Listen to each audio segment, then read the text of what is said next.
All too often, we get caught up with chasing success or struggle with the idea of perfectionism. If you're tired of living by traditional rules and would rather approach challenges, identity, and growth with a fresh new perspective, then you should read The Art of Possibility by Benjamin and Roz Zander. In this video, I'm going to share 3 out of the 12 powerful practices that are going to help you reframe the way you view the world and the experiences that you have. In this book, there are 12 practices, and the authors brilliantly give a catchphrase to each of the practices so that it's easier for you to remember as you go about your daily lives. I'm going to start with a third practice, which is called Give an A. What this practice has to do with is freeing others and yourself from the burden of comparison and judgment.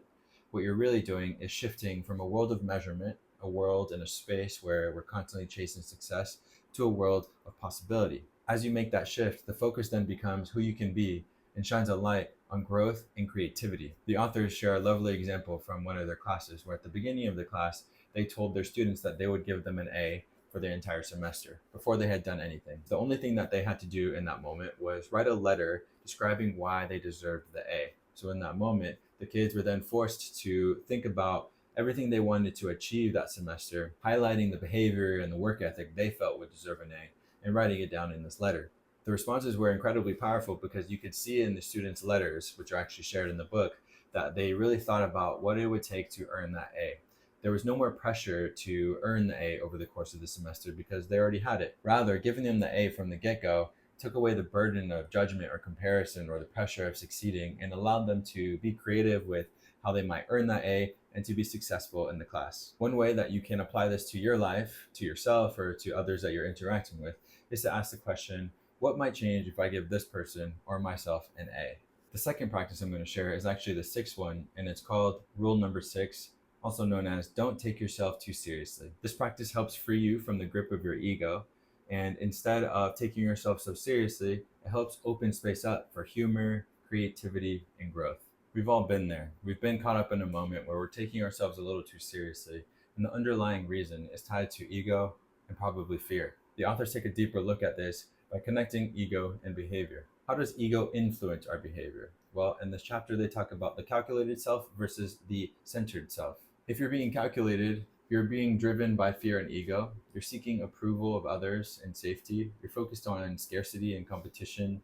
You play roles and take things personally, and you might be reactive and image conscious. If you're operating from the centered self, you're rooted in present awareness. You act from clarity and purpose. You're focused on abundance and a possibility.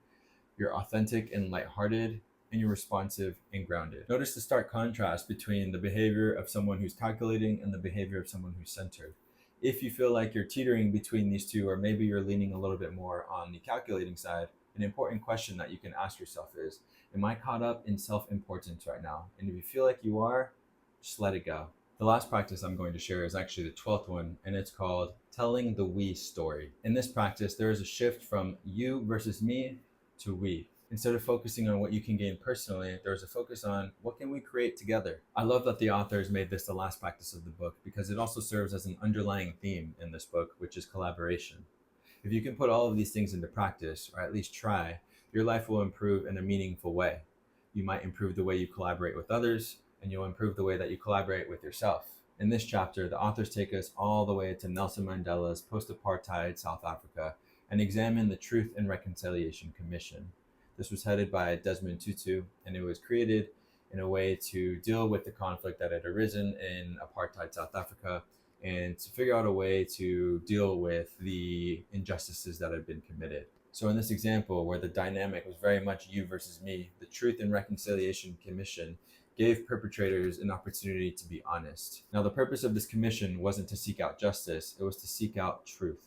And this was a brilliant move on the part of Nelson Mandela and Desmond Tutu because it gave the perpetrators an opportunity to be honest, and it was through that honesty that they could forge a connection amongst the society.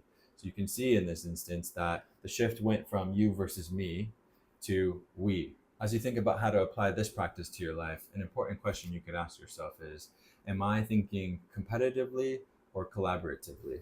Those are just 3 practices that I shared, and there are 12 total in this book. This book was one of the most inspiring books that I've read in a long time.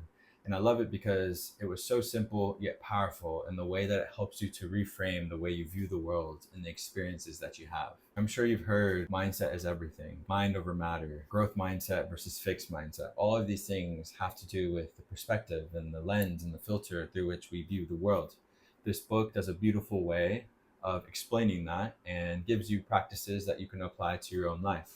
If this book helps you change the way you view the world, I conveniently made another book review about a book that helps you change the way you talk to yourself. And that book is called Be the Person You Want to Find, which you can find right here in this link. Check it out. Thank you for showing up and watching my video. Please subscribe, and as always, I'll see you in next week's video.